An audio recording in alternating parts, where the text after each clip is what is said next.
안녕하세요. 중국 시장 전문 채널 찐중투입니다. 직전 영상에서는 중국 전기차의 동남아 진출과 관련해 중국 전기차가 동남아를 점령하려면 무엇으로 유공명을 움직일 것인가 라는 중국 현지 기사를 번역해 드렸고요. 중국 전기차의 유럽 진출과 관련해서는 작년 9월 영상, 중국 전기차 해외 진출 현황 1, 이 영상에서 자세히 말씀드렸는데요. 오늘은 지난 7월 26일 중국 현지 기사인 중국 전기차의 유럽 전황을 공유드리겠습니다. 그 전에 우선 2023년 6월 또는 2분기 프랑스, 독일, 영국, 노르웨이, 스웨덴 등 나라의 전기차 판매 순위를 간단히 보고 가겠습니다. 좌측은 2023년 6월, 우측은 2023년 2분기 프랑스 순수 전기차의 모델별 판매량 순위인데요. 제가 일일이 읽어드리지 않고 시간을 드릴 테니까 화면을 쭉 보시기 바랍니다. 6월 판매량 상위 20개 모델입니다.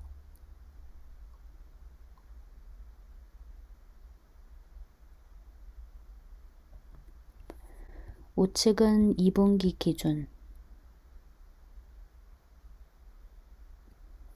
독일 2분기,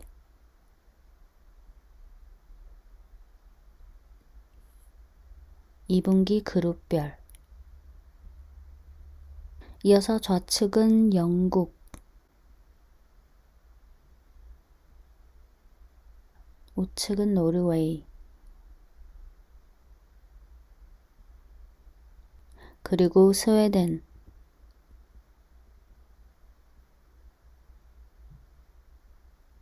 네, 기사 제목은 중국 전기차의 유럽 전황, 전황에 따옴표가 있어요. 음성만 들으시면 됩니다. 부제목, 중국 자동차의 프리미엄 시장 진입이 저항에 직면하다. 3개 소제목이 있는데요. 첫째, 중국 자동차의 프리미엄 시장 진입이 저항에 직면하다. 둘째, BYD 기세를 막을 수 없다. 셋째, 중국 전기차는 유럽에서 태양광 산업의 곤경을 다시 겪을까? 도입부, 일본과 한국 자동차 업체들은 몇십 년의 시간을 들여서야 유럽에서 자신의 지위를 세웠다. 하지만 BYD를 필두로 하는 중국 전기차 업체들은 아마 그렇게 오래 기다릴 수 없을 것이다. 일본의 토요타, 닛산과 혼다, 한국의 현대와 기아는 다 유럽에서 테스트해봤다. 우선 저렴하면서도 유지 보수 기간이 매우 긴 자동차를 출시했고 그 후 각종 가격 구간으로 점차 시장을 개척했다. 아마 독일의 프리미엄 자동차 분야에서만 이러한 충격에 저항할 수 있다. 하지만 지금 상해 자동차 그룹 산하의 MG와 BYD를 선두로 하는 중국 전기차 신세력이 더 야심차졌다. 참고로 여기 신세력의 따옴표가 있는데요. 중국 전기차 시장에서 신세력은 니오, 리샹, 샤오펑, 너자 등 다양한 전기차 기업들을 말하고 이 기사는 중국 전기차 유럽 진출을 말하는 거라서 여기서 말하는 신세력은 유럽 전기차 시장 입장에서 상해 자동차 그룹 BYD가 신세력이라는 뜻입니다. 하지만 지금 상해 자동차 그룹 산하의 MG와 BYD를 선두로 하는 중국 전기차 신세력이 더 야심차졌다. 그들은 유럽 자동차 제조사인 폭스바겐, 르노, 스텔란티스 산하의 포조, 시트론, 오포, 피아트 등 브랜드들로 하여금 부족함이 드러나게 할 가능성이 있다. 이와 동시에 길리 자동차도 리더 지위를 쟁탈하기 위해 노력할 것이다. 길리 자동차는 유럽 시장에서 포스타와 링코 2개 브랜드를 출시했고 지금은 또 프리미엄 서브 브랜드인 지크어를 출시했다. 비록 유럽의 프리미엄 자동차 분야는 이익률이 매우 높고 브랜드력이 모든 걸 결정하는 산업이라서 아마 이번 충격을 막아낼 수 있는 것처럼 보이겠지만 이번엔 설령 벤츠, BMW와 폭스바겐 산하, 아우디와 포르쉐 등 독일 프리미엄 자동차 브랜드들이라도 중국 기업들이 공격하는 타깃이 됐다. 네, 여기까지가 도입부이고 첫 번째 소제목, 중국 자동차의 프리미엄 시장 진입이 저항에 직면하다. 과거 초기 단계의 판매량에 의하면 중국 자동차는 유럽 중저 가격대 시장에서 거대한 성공을 이뤘고 가격대는 3만 유로에서 5만 유로 구간이었다. 하지만 슈미트 오토모티브 리서치의 데이터에 의하면 중국 자동차가 독일 시장의 장벽을 돌파하려고 시도했지만 판매 면에서 매우 큰 저항력에 직면했다. Schmidt Automotive Research에 의하면 2023년 상반기 중국 자동차 메이커들은 서유럽에서 16만 대의 순수 전기차를 판매했고 그중 75%가 MG 브랜드였다. 유럽 시장 진출 초기인 BYD의 점유율은 1.9%이고 니어, 샤오펑과 이치, 홍기 등 프리미엄 브랜드의 판매량은 거의 무시해도 될 정도였다. Schmidt Automotive Research는 중국 자동차 업체들에게 있어서 프리미엄 자동차가 유럽 시장에 진입하는 난이도는 덩치가 더 큰 동종업종 업체들보다 훨씬 더 높을 것이다 라고 했다. 하지만 유럽 시장의 기타 경쟁자들은 여전히 조심해야 할 것이다. 네, 여기까지가 첫 번째 소제목, 중국 자동차의 프리미엄 시장 진입이 저항에 직면하다 이고, 이어서 두 번째 소제목, BYD 기세를 막을 수 없다. 미국 투자은행인 Evercore ISI는 BYD 보고서에서 BYD가 어떻게 무명에서 테슬라를 추월해 글로벌 선도 전기차 업체로 돌연 부상했는지 분석했다. BYD는 Build Your Dream의 약칭이고 전설적 투자자인 워런 버핏은 BYD의 장기 투자자다. 이 보고서에서는 장기간 전기차는 계속 테슬라 플러스 기타 브랜드로 분류됐지만 지난 몇 년간 이런 시각은 이미 테슬라, BYD 그리고 기타 브랜드로 변화되었다. 에버코어 SI 소속 자동차 연구팀장은 인터뷰에서 다음과 같이 코멘트했다. 2030년에 이르면 중국의 순수 전기차는 유럽 시장의 15%를 차지할 수 있고 그중 BYD가 최소 반을 차지해 50만 대까지 달할 수 있다.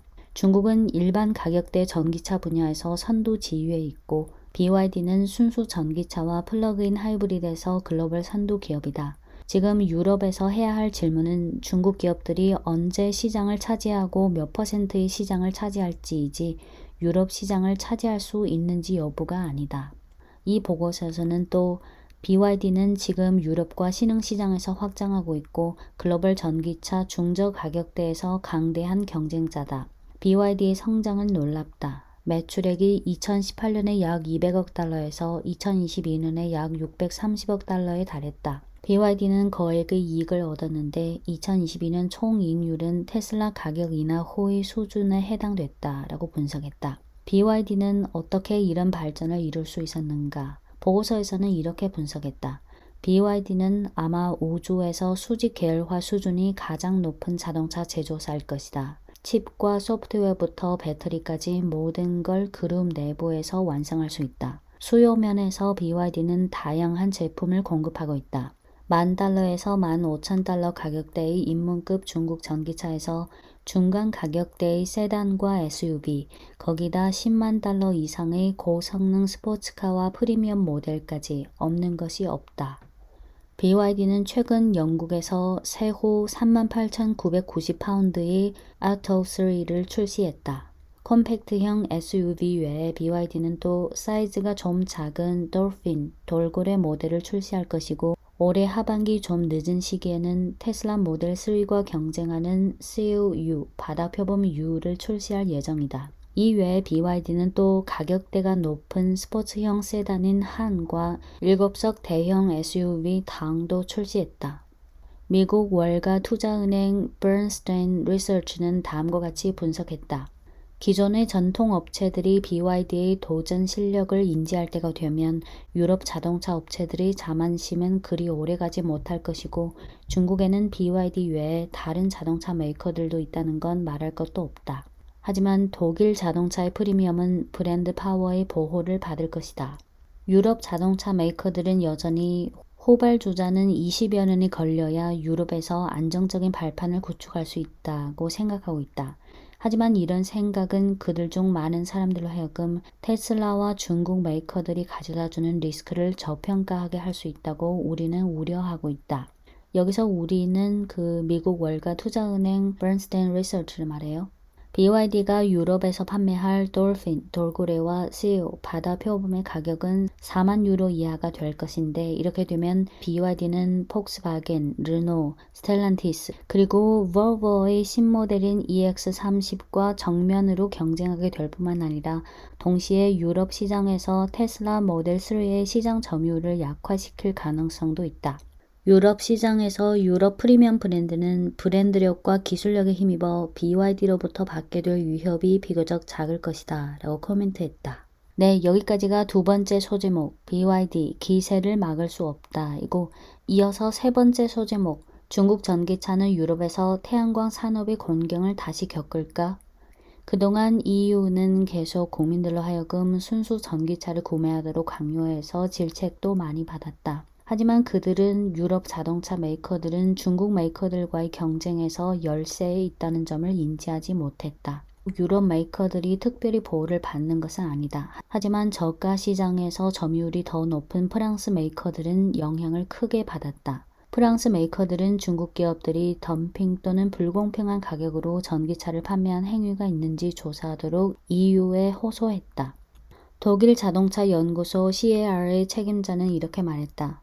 BYD는 순수 전기차 외에 플러그인 하이브리드도 판매하기 때문에 중국 시장과 인프라가 아직 취약한 신흥 시장에서 BYD는 테슬라보다 더 우위가 있다. 배터리 용량이 비교적 작고 순수 전기차 주행거리가 50마일이 되고 거기다 내연기관과 접목했기 때문에 운전자들은 주행거리에 대한 우려가 없다. 지금 BYD의 기세는 막을 수 없다. BYD는 지금 이익을 올리고 있다. 비록 이익률은 여전히 테슬라보다 많이 낮지만 격차는 좁혀지고 있다. 테슬라에 비해 BYD는 큰 우위가 있다. BYD 판매량의 반은 플러그인 하이브리드인데 모든 지역에 다 충전 인프라가 있는 것이 아니기 때문에 중국 등 시장에서 거대한 우세를 가질 수 있다.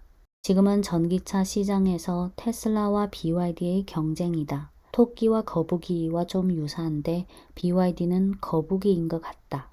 네, 세 번째 소제목이 왜 중국 전기차는 유럽에서 태양광 산업의 곤경을 다시 겪을까 하냐면, 아시다시피 지금은 중국 태양광 기업들이 이미 글로벌 시장을 제패했고 너무 오래전 사건이지만 과거 2012년 당시 유럽 태양광 시장에서 중국 기업의 시장 점유율이 70%를 돌파했을 때 유럽이 중국 기업 대상으로 반덤핑 조사를 했던 그 역사가 있었습니다. 그래서 소제목을 이렇게 지은 것 같습니다.